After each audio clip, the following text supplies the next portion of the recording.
कुरु राज्याची जर वाटणी होत असेल तर माझी मुलं इथं हस्तिनापुरात राज्य करतील. दुर्योधनानं आता इंद्रप्रस्थाचं राज्य घ्यावं कुंतीनं कृष्णाला सुचवलेलं. कृष्ण शिष्टाई करण्यासाठी कौरव सभेत जाण्यापूर्वी हस्तिनापुरातील विदुराच्या वाड्यात उतरलेला होता. कुंतीचा मुक्काम तर विदुराच्या वाड्यामध्ये गेल्या 13 वर्षापासून होता. तेव्हा चर्चेच्या वेळी कुंती आणि श्रीकृष्ण चर्चा करीत असताना कुंतीनं कृष्णाला सुचवलेली ही गोष्ट. कुंतीला शिष्टाई नकोच होती.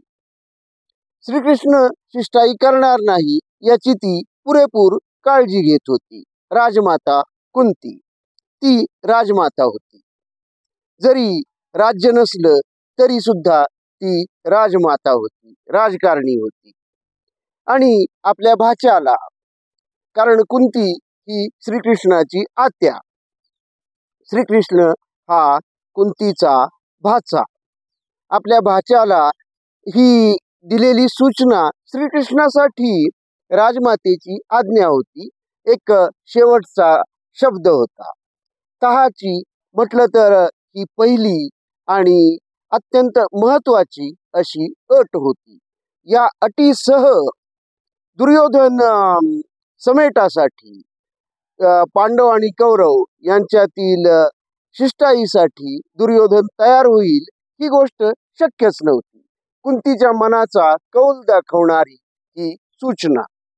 शिष्टाई नको होती, तह नको होता. कुंतीला युद्ध पाहिजे होतं, पांडवांना युद्ध पाहिजे होतं, द्रौपदीला युद्ध पाहिजे होतं आणि दुर्योधनाला सुद्धा युद्ध पाहिजे होतं. भीमाला दुःशासनाची छाती फोडून त्याचं रक्त प्यायचं होतं. त्या रक्तानं माखलेल्या हाताने द्रौपदीची सुटलेल्या केसांची वेणी घालायची होती. भीमाला दुर्योधनाची मांडी फोडायची होती. युद्ध सगळ्यांनाच हवं होतं. अशा वेळी श्रीकृष्ण शिष्टाईसाठी कौरव सभेत जाणार होता. शिष्टाई काय होणार हे तर उघडच दिसत होतं, तर होणं शक्यच नव्हतं. अर्थात श्रीकृष्ण कौरव सभेत जातो त्यावेळी तो कुंतीनं सांगितलेल्या भाषेमध्ये बोलत नाही. तो राजकारण धुरंधर आहे.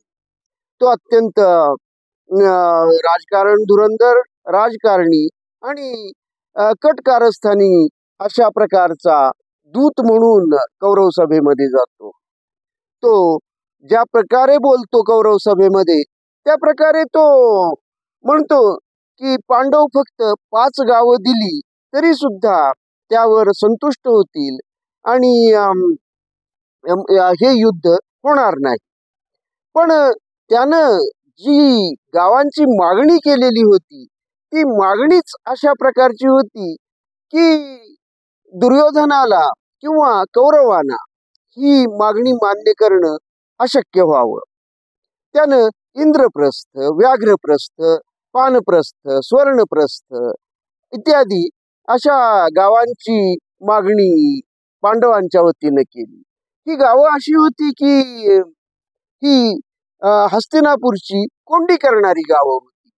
हस्तिनापूरचे सगळे व्यापारी मार्ग बंद करणारी ही गावं होती आणि हस्तिनापूरचा व्यापार ठप्प करणाऱ्या या गावांची मागणी दुर्योधनाला कितपत समजली माहीत नाही, पण ज्येष्ठांना मात्र ती निश्चितच समजली असेल. आणि त्यामुळं या मागणीसह समेट होणं, शिष्टाई होणं, तह होणं शक्य नव्हतं. राजकारण धुरंधर श्रीकृष्ण शिष्टाई होणार नाही अशाच प्रकारे शिष्टाईसाठी जातो. त्यानं कुंतीचं मनोगत जाणलेलं होतं, राजकारणी आतेचं मनोगत जाणलेलं होतं आणि तो शिष्टाई करत नाही. शिष्टाई केवळ नाममात्र घडते. राजकारणी कुंती, राजमाता कुंती, राजमाता म्हणून ती अत्यंत योग्य प्रकारे वागलेली होती.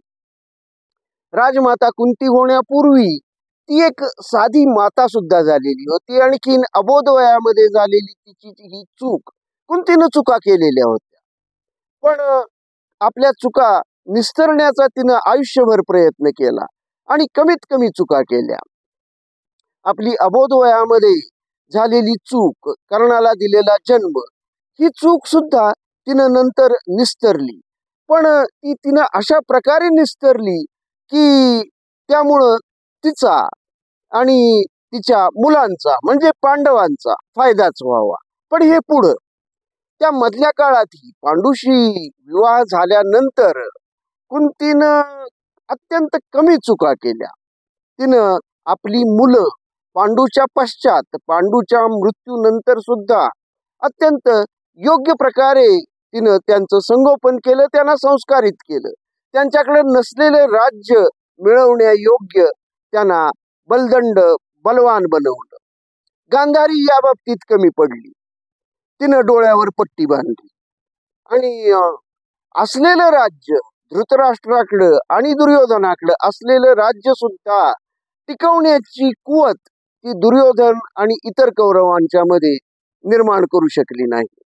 ती माता म्हणूनही कमी पडली आणि राजमाता तर ती नावाचीच ठरली. राणीपद हे नावाचंच होतं, केवळ नावाचंच होतं. कुंती तिला वरचढ ठरली. तिनं नसलेलं राज्य आपल्या पुत्रांना मिळवण्यायोग्य संस्कारित केलं. पण हे सगळं पुढं तिनं मधल्या काळामध्ये जी जी कृत्य केली ती सगळी राजकारणी स्त्रीच्या दृष्टीनं योग्य अशा प्रकारे केली. ती राजकारणी स्त्री होती, राजकुलात वाढलेली होती. हिडिंब वनामध्ये आश्रय घेण्याची ज्यावेळी पांडवांच्यावर वेळ आली त्यावेळी कुंतीनं भीमाचं हिडिंबेशी होणारा विवाह तिनं स्वीकारला. भीम आणि हिडिंबा यांच्यासह तिनं इतर पांडू पुत्रांनाही हिडिंब वनामध्ये सुरक्षित आश्रयाला ठेवलं. ते सुरक्षित राहिले. पण इथंच आपण जर गुंतून राहिलो, हिडिंब वनामध्ये, राक्षस वनामध्ये कायमच राहून गेलो तर आपण आर्यकुलामधील आपले संस्कार विसरून जाऊ. आपण आपली मुलं राक्षसांच्या सारखीच वागू लागतील आणि मग आपलं कुरुवंशाचं राज्य परत मिळवण्याचं आपलं स्वप्नच राहून जाईल, ही भीती कुंतीच्या मनामध्ये सतत होती. त्यामुळं ज्यावेळी हिडिंब वनाचा आश्रय सोडून निघून जाणं गरजेचं आहे आणि आपली मुलं आणि भीम विशेषतः जर इथं गुंतू लागला जास्त तर आपली मुलं कमकुवत होतील, आपलं कुटुंब कमकुवत होईल आणि मग इथून बाहेर पडणंच मुश्किल होईल. हे लक्षात येताच कुंतीनं वर्षभराच्या आतच आपल्या सगळ्या पांडव पुत्रांना, 5ही पांडव पुत्रांना हिडिंब वनामधून बाहेर निघून जाण्याचा तगादा त्यांच्याकडे लावला. ज्यावेळी हिडिंब वनामधून ते बाहेर पडत होते त्यावेळी हिडिंबा गर्भवती होती. भीम म्हणत सुद्धा होता की आपल्या पत्नीला एकदा तिची प्रसूती होऊ दे, एकदा लहान मुलाचं मुख आपण पाहूया आणि मग नंतर इथून निघून जाऊया. पण कुंतीच्या लक्षात पुढचं दूरदृष्टीनं पुढचं सगळं चित्र निर्माण झालं. जर भीमानं आपल्या लहान मुलाचं तोंड पाहिलं तर मुलामध्ये आणखीन बायकोमध्ये तू गुरफटून जाईल आणि मग इथून बाहेर पडणं जवळजवळ अशक्य होऊन जाईल. हे तिनं चाणाक्षपणे ओळखलं आणि तिनं हिडिंबीची प्रसूती होण्यापूर्वीच भीमासह आपली सगळीच मुलं एक चक्रानगरीकडं त्यांना ती घेऊन गेली. आणि नंतर पुन्हा द्रौपदी स्वयंवराचा प्रसंग घडला. द्रौपदी स्वयंवरामध्ये अर्जुनानं द्रौपदीला जिंकलं. पण अर्जुनाबरोबरच कुंतीनं द्रौपदीला इतर सर्व आपल्या मुलांच्या बरोबर विवाह करायला लावला. 5ही पांडवांची पत्नी म्हणून द्रौपदीला विवाह करायला लावला. तिनं आपल्या एका हाताच्या मुठीत आपलं सगळं कुटुंब, आपले 5ही पती ठेवणारी स्त्री द्रौपदीच्या रूपानं तिला मिळाली. एका हाताच्या मुठीमध्ये आपले 5 पुत्र ठेवणारी, पती म्हणून ठेवणारी द्रौपदी पत्नी म्हणून तिनं स्वीकारली. आणि मग तिनं खरं तर आर्यावर्तामध्ये मान्य नसणारी अशा प्रकारची ही विवाह पद्धती, पण व्यासांच्या मत्तीनं तिनं यालाही धर्माचा आधार शोधून दिला. खरं तर अशा प्रकारची विवाह पद्धती जरी आर्यावर्तामध्ये सर्वमान्य नसली तरी ही विवाह पद्धती काही आधी जमातीमध्ये त्या काळीही होती, आजही आहे. पण आर्यकुलामध्ये मात्र अशी पद्धती नव्हती. पण याच पद्धतीला, या विवाह पद्धतीला तिनं राजमान्यता सुद्धा कुंतीनं मिळवून दिली. आणि मग पुढं कुरुक्षेत्रावरील युद्ध. कुरुक्षेत्रावरील युद्धापूर्वी श्रीकृष्णानं शिष्टाई करूच नये अशा प्रकारची योजना, अशा प्रकारची सूचना श्रीकृष्णाला तिनं केली. राजमाता कुंती, राजकारणी कुंती. आणि आता तिनं आपल्या अबोध वयामध्ये केलेल्या चुकीचं तिनं ज्या प्रकारे दुरुस्ती केली, ती दुरुस्ती तिच्या राजकारणीपणाची एक लक्षण म्हणून सांगता येईल. तिनं आपल्या मुलांना फायदा होईल, आपल्या मुलांना म्हणजे पांडुपुत्रांना फायदा होईल अशा प्रकारे तिनं कर्णाला त्याचं जन्मरहस्य सांगितलं. कर्ण हा तिचा मुलगा कधीच नव्हता, तो तिनं जन्म दिलेला मुलगा. पण पांडुपुत्रांना तिनं जन्मच दिला नव्हता, तर वाढवलं सुद्धा होतं, त्यांना संस्कारित केलं होतं. कर्णाला तिनं संस्कारित केलं नव्हतं, तो तिनं फक्त जन्म दिलेला मुलगा ठरला. ती त्याची माता नव्हती, ती माता होती ती फक्त पांडवांची होती. कर्णाचं जन्मरहस्य त्याला कुरुक्षेत्र युद्ध सुरू होण्यापूर्वी सांगून त्याचं मन तिनं दुभंगलं. आपल्या मुलांचं म्हणजे पांडवांचं मन मात्र तिनं अभंग ठेवलं. आणि कर्णाच्या दुभंगलेल्या मनापुढं हे अभंग राहिलेले पांडव पुत्र तिनं उभं करून हे युद्ध जिंकण्याची एक खात्रीशीर मार्ग निर्माण करून ठेवला. राजमाता कुंती ती कमकुवतपणे वागली नाही. माता म्हणून कर्णावर तिचं प्रेम होतच, ते नसेल असं म्हणता येणार नाही.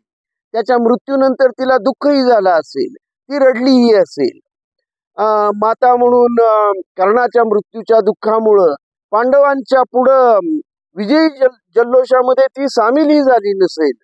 पण तरी सुद्धा तिनं राजमाता म्हणून तिचं कर्तव्य पार पाडलं आणि तिनं आपल्या पांडुपुत्रांना विजयी होण्याचा मार्ग प्रशस्त करून ठेवला.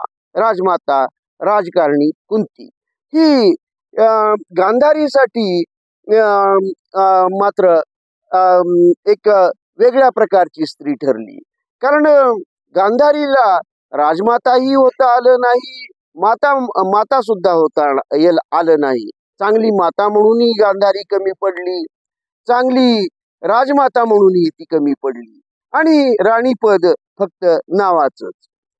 कुंतीचं मात्र राजमाता राज्य नसतानाही ती राजमाता ठरली आणि त्यानंतर जरी तिचा पती जिवंत नव्हता तरी सुद्धा ती महाराणी ठरली. धन्यवाद.